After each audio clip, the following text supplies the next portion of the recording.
And ang nakakatakot, anything and everything can be taken away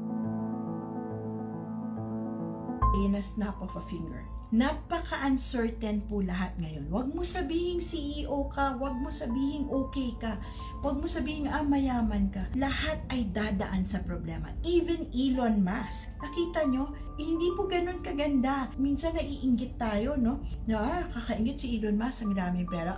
Kakainggit si Mark Zuckerberg, ang daming pera. Patandaan nyo po, the bigger your problem, the higher your position, the bigger your challenges this year. Okay? Mas malaki ang meron ka, mas malaki ang mawawala sa'yo. So you look at the bright side of your life right now. O pwede mo sabihin, hindi ka pa okay. So wala masyadong mawawala sa'yo. Anong pwede mong gawin ngayon? Lumaban ka. Tumaya ka ng tama. Ngayon mo gawin, paghusayin mo yung foundation mo of your future wealth. Okay?